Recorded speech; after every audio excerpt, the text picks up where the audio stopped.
मेवात में बड़ी मस्जिद के इमाम ने जुमे की नमाज को लेकर लोगों से खास अपील की है। उन्होंने कहा कि जिन लोगों ने गांव में मस्जिद है वो वहीं जमात के साथ जुमे की नमाज अदा करें और जहां मस्जिदें नहीं हैं वो जोहर की नमाज पढ़ें। बिना वजह शहरों का रुख ना करें। अगर इंतजामिया पाबंदियों में थोड़ी ढील देता है तो उसके मुताबिक अपना फराइज को अंजाम दे। तो देखिए, एक बड़ी अपील यहां पर की गई है कि बिना वजह शहरों का रुख ना करें। अगर आप मस्जिद के अंदर नमाज पढ़ना चाहते हैं तो ये ध्यान रखें कि वो मस्जिद आपके आसपास हो। अगर आपके आसपास कोई मस्जिद नहीं है तो आप शहरों का रुख ना करें। ये मुस्लिम पक्ष की ओर से अपील है। मेरी तरफ से तमाम इलाके के लोगों के लिए, बासिंदा मेवात के लिए, इलाके के रहने वालों के हिंदू मुस्लिम सब भाइयों के लिए एक अपील है कि अमन और शांति के साथ में इलाके में रहें और अमन और शांति के साथ में ज़िंदगी गुजारें, भाईचारे को बनाए रखें।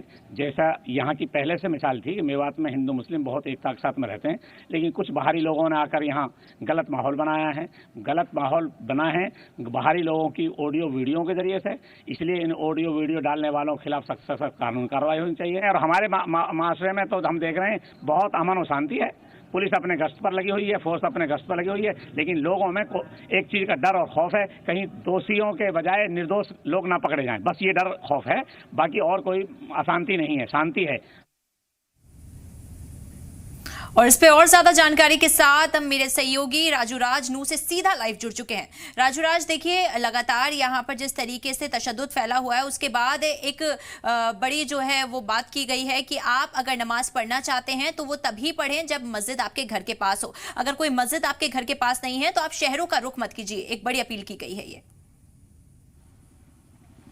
देखिए, निश्चित तौर पर अगर शहर की शांति व्यवस्था बहाल करना है तो आपको उन तमाम चीज़ों को मानने पड़ेंगे, क्योंकि आज शुक्रवार का दिन है और आज का दिन प्रशासन के लिए कड़ी चुनौती थी। इसीलिए जो नूह के डीसी हैं प्रशांत पवार, उन्होंने तमाम जो मस्जिद के इमाम हैं या फिर उनको बुलाया गया, उनसे मीटिंग की और उनसे ऐलान करवाया गया कि जहाँ पर मस्जिद है वहीं पर आप अपने आसपास के मस्जिद में ही नमाज़ पढ़ें। कोशिश करें कि शहर में वो ना आए, क्योंकि अमूमन देखा जाता है कि लोगों की संख्या जब बाढ़ होती है तो लोग सड़कों पर भी नमाज अदा करते हैं और इसलिए लोगों से अपील की गई है। जो शहर इमाम है मेवात नूह के, उन्होंने अपील की लोगों से कि अपने घर के आसपास के, अपने गांव के आसपास के जो तमाम मस्जिद हैं वहीं पर आप नमाज अदा करें, शहर आने की कोशिश ना करें। अगर आपके आसपास मस्जिद नहीं है तो अपने घरों के अंदर ही जो शुक्रवार का जुमे की नमाज है वो आप अदा करें। सबसे बड़ी बात है कि प्रशासन लगातार गश्त लगा रहा है और 10 बजे से 1 बजे तक छूट भी दी गई है लोगों को कर्फ्यू में, लेकिन प्रशासन अपने तरीके से पूरी तैयारी कर चुका है। अलग अलग कंपनियों को तैनात किया जाए, जहाँ जहाँ पर मस्जिद है वहाँ पर सुरक्षा कड़ी कर दी गई है। तमाम सुरक्षा वालों को तैनात किया गया है। शहर मंदिर में जो बड़ा मस्जिद है वहाँ भी सुरक्षा काफ़ी कड़ी कर दी गई है और लगातार अपील की गई। कल शाम में जब अजान दिलवाया गया उसी समय से ये अपील की जा रही है कि लोग अपने घरों के अंदर ही नमाज अदा करें। और कहीं ना कहीं जो शहरों की तस्वीरें दिखाना चाहूँगा, यहाँ पर आप देखिए कि चारों तरफ आपको RAF के जवान, जो पैरामिलिट्री फोर्स हैं, रिजर्व पुलिस है, उसे तैनात किया गया ताकि सुरक्षा में किसी तरह की चूक ना हो।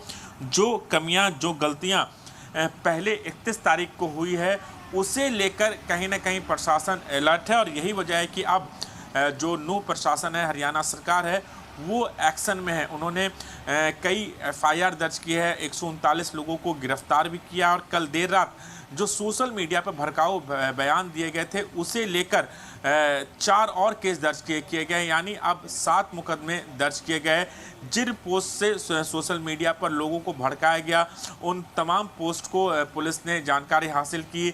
कई लोग पुलिस के रडार पर हैं, उनकी गिरफ्तारी के लिए लगातार छापेमारी की जा रही है। तो तमाम एक्शन लिया जा रहा है, लेकिन चुनौती प्रशासन के लिए आज की है, जुम्मे की नमाज शांतिपूर्ण तरीके से हो जाए, इसके लिए चप्पे चप्पे पर सुरक्षा कर्मियों को तैनात किया गया है।